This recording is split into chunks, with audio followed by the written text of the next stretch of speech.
आज की इस वीडियो में बात करेंगे प्लगइन्स के बारे में और पेज बिल्डर्स के बारे में कि ये क्या होते हैं।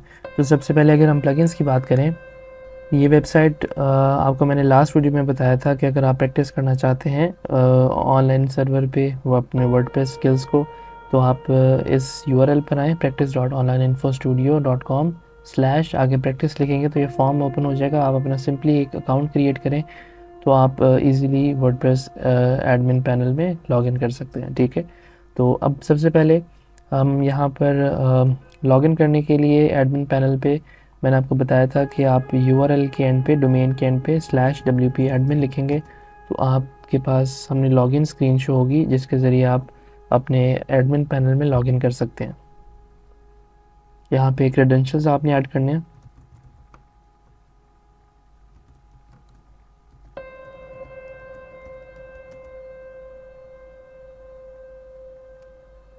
तो एडमिन डैशबोर्ड में लॉगिन करने के बाद यहाँ पर आप देखेंगे कि प्लगइन्स लिखा होगा। हम ये सारे ऑप्शंस को वन बाय वन डिस्कस करेंगे।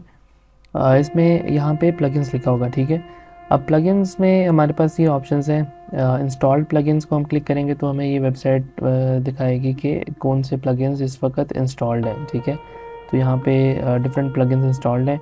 आप ऐड न्यू प्लगइन को क्लिक करेंगे तो कोई न्यू प्लगइन आप ऐड कर सकते हैं।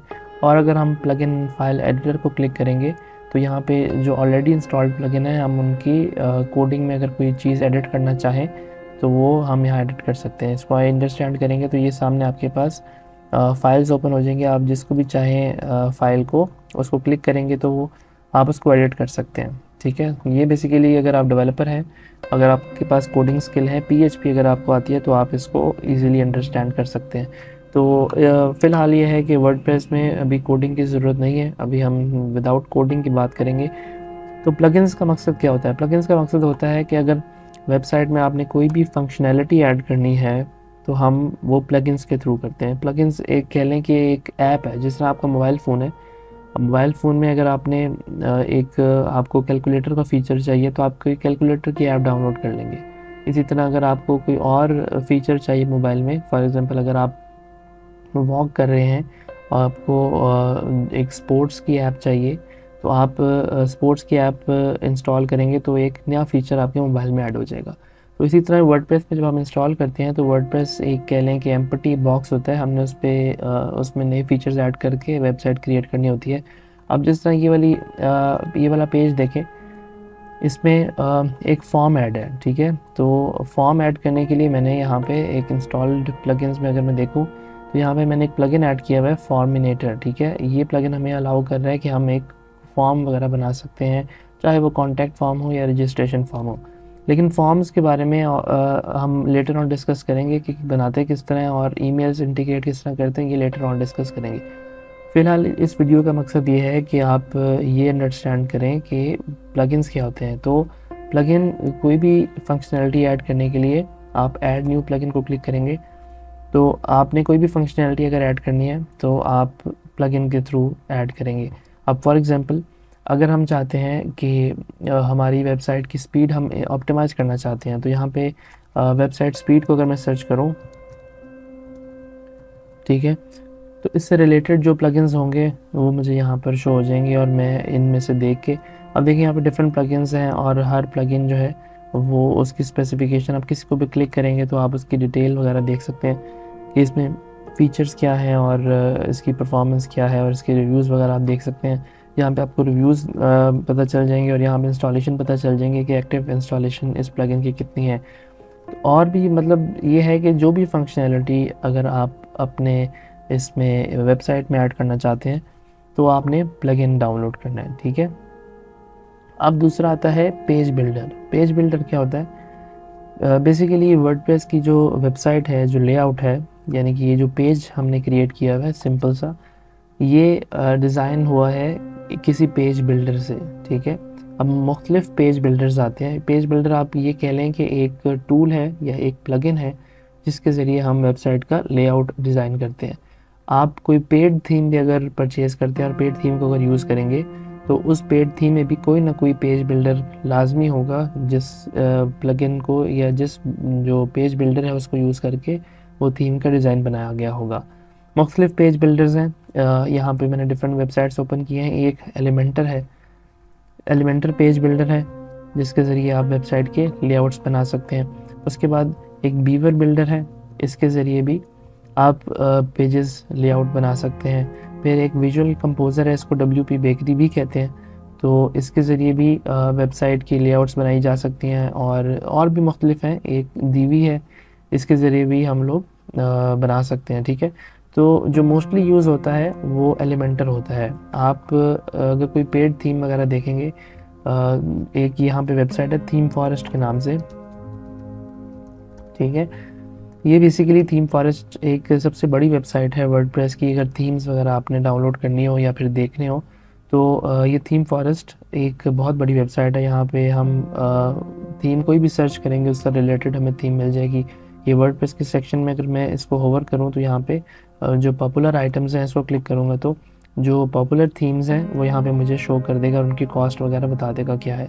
लेकिन हमें कोई पेड थीम अभी नहीं चाहिए, हम लोग सिर्फ फ्री थीम पे काम करेंगे और फ्री थीम यूज़ करते हुए भी एक बहुत अच्छी वेबसाइट्स हम लोग क्रिएट कर सकते हैं। ठीक है, तो अब ये है कि पेज बिल्डर आपने समझ लिया कि पेज बिल्डर यूज़ होता है किसी भी पेज का लेआउट बनाने के लिए, और हम इस कोर्स में जो ज़्यादा यूज़ करेंगे वो एलिमेंटर यूज़ करेंगे। ठीक है, मुख्तलिफ प्लगइन्स हैं। देखें अब एलिमेंटर का अगर आप इसमें जो इमेजेस लगी हुई हैं इनकी वेबसाइट पे अगर आप इसका लेआउट देखें तो ये देखें लेफ़्ट साइड पे एक पैनल होता है, एक टूल बॉक्स होता है जिसके ज़रिए हम लोग डिफरेंट सेक्शंस अपनी वेबसाइट में बना सकते हैं। इसी तरह अगर हम बीवर को देखें तो उसका भी इसी तरह लेफ़्ट साइड पे एक पैनल है और हम लोग डिफरेंट लेआउट्स बना सकते हैं।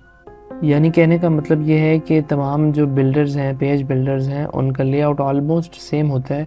लेकिन एलिमेंटर जो है वो एक तो ईज़ी टू यूज़ है और एलिमेंटर के ऐड ऑन्स बहुत ज़्यादा है। ऐड ऑन्स क्या होते हैं? ऐड ऑन्स ये होते हैं कि अगर फॉर एग्ज़ाम्पल यहाँ पे एक मैं अगर नोटपैड ओपन करूँ, ठीक है, हमारे पास एक प्लगइन है एलिमेंटर। ठीक है, एलिमेंटर के टोटल कह लें कि जो फ़ीचर्स हैं वो 30 फ़ीचर्स हैं। ठीक है, तो एलिमेंटर के जो फ़ीचर्स को मुझे इंक्रीज़ करने के लिए अगर मैं चाहता हूँ कि मुझे मज़ीद फ़ीचर्स या मज़ीद विजेट्स या मज़ीद एलिमेंट्स मुझे मिल जाएँ एलिमेंटर प्लगइन में, तो मैं इसके ऐड ऑन्स इंस्टॉल कर लूँगा। ठीक है, ऐड ऑन्स इंस्टॉल करने से क्या होगा कि ये जो फ़ीचर्स हैं अगर 30 हैं तो 30 जो है ऐड ऑन्स के फॉर एग्ज़ाम्पल 20 मज़ीद ऐड हो जाएंगे तो टोटल हमें फ़ीचर्स मिल जाएंगे 50, या फिर हमें टोटल विजेट्स हमें 50 मिल जाएंगे। ये इन सिंपल वर्ड्स। ठीक है, ये अगर मैं यहाँ पे फॉर एग्ज़ाम्पल एलिमेंटर सर्च करूँ प्लगइन अगर हमने इंस्टॉल करना है तो पहली तो बात ये कि ये जो मैंने पेज बनाया हुआ है, ये जो फॉर्म बनाया हुआ है, ये पेज एलिमेंटर के थ्रू बनाया हुआ है। ठीक है, तो एलिमेंटर यहाँ पे जो वेबसाइट बिल्डर है, ठीक है, ये ऑलरेडी एक्टिव है। ठीक है, अगर हम कोई और प्लगइन जो एक्टिव नहीं होगा तो उसका यहाँ पे इंस्टॉल नाउ का बटन होगा, आप सिंपली इंस्टॉल नाउ करेंगे आपकी वेबसाइट में वो प्लगइन ऐड हो जाएगा। तो अभी फ़िलहाल एलिमेंटर इस वेबसाइट में एडेड है। अब एलिमेंटर मैंने लिखा है तो यहाँ पे देखें मैं स्क्रॉल डाउन करूँगा तो यहाँ पे एसेंशियल एड ऑन्स लिखा हुआ है फॉर एलिमेंटर। ठीक है, इसको ऐड करने से मज़ीद विजेट्स एलिमेंटर में ऐड हो जाएंगे। अब यहाँ पे इनकी डिस्क्रिप्शन अगर देखें तो यहाँ पे लिखा हुआ है पैक्ड विद 50+ स्टनिंग एलिमेंट्स। ठीक है, यानी कि अगर एलिमेंटर के 30 फीचर्स हैं तो ये 50+ हमें विजेट्स और ये प्लगइन दे रहा है। इसी तरह देखें रॉयल एलिमेंटर एड ऑन है, फिर इसी तरह premium add ons for Elementor है, एलिमेंट किट है और डिफरेंट बहुत ज़्यादा एड ऑन्स हैं। QI add ons for Elementor हैं। ठीक है, आप किसी भी एड ऑन को यूज़ करेंगे तो आपके पास काफ़ी विजेट्स आ जाएंगे। तो इसका फ़ायदा ये है कि बाकी भी पेज बिल्डर चलते हैं लेकिन उनका इतना यूज़ नहीं होता। एलिमेंटर सबसे ज़्यादा इस वजह से चलता है क्योंकि एक तो ईज़ी टू यूज़ है और इसके एड ऑन्स हमारे पास बहुत ज़्यादा है। तो अब ये है कि प्लगइन्स आपको मैंने बताया कि कोई भी फंक्शनलिटी ऐड करने के लिए हम प्लगइन इंस्टॉल करते हैं, और अगर हमें पेज का लेआउट डिज़ाइन करना हो तो वो किसी भी पेज बिल्डर प्लगइन के ज़रिए होता है। और पेज बिल्डर मुख्तलिफ़ किस्म के हैं। हम इस कोर्स में इस जो सीरीज़ है इसमें हम लोग एलिमेंटर प्लगइन यूज़ करेंगे जो कि ईज़ी टू यूज़ है और इससे बहुत अच्छी वेबसाइट्स आप क्रिएट कर सकते हैं। और अगर हमें फंक्शनैलिटीज़ इंक्रीज़ करनी हो तो हम ऐड ऑन्स इंस्टॉल कर लेते हैं। अब नेक्स्ट वीडियो में हम डिस्कस करेंगे वेब डिज़ाइन को अंडरस्टैंड करने की कोशिश करेंगे। वेब डिज़ाइनिंग होती ही है, यानी कि अगर एक क्लाइंट है आपका, अगर वो आपको क्लाइंट बोले कि मुझे एक वेबसाइट चाहिए और उसके मुझे सर्विसेज का सेक्शन चाहिए, अबाउट अस का सेक्शन चाहिए, कॉन्टैक्ट अस का चाहिए, तो आपने उसको अंडरस्टैंड किस तरह करना है, ठीक है। तो वेब डिज़ाइनिंग का कॉन्सेप्ट बहुत ज़रूरी है। अब जो नेक्स्ट वीडियो होगी वो वेब डिज़ाइनिंग से रिलेटेड होगी, जिसमें मैं आपको बताऊंगा कि जब आपको कोई क्लाइंट रिक्वायरमेंट्स बता रहा होगा तो उसकी जो रिक्वायरमेंट्स के अकॉर्डिंग आप अपने माइंड में पूरी वेबसाइट का लेआउट एक सेट कर सकते हैं। अगर आपको एक अच्छी वेब डिज़ाइनिंग के कॉन्सेप्ट अगर आपको आते हैं तो इजीली आप एक स्ट्रक्चर अपने माइंड में बना सकते हैं। तो फिर उस स्ट्रक्चर को आप एलिमेंटर के ज़रिए यहाँ पे मैप कर सकते हैं। तो नेक्स्ट वीडियो में हम वेब डिज़ाइनिंग को डिस्कस करेंगे।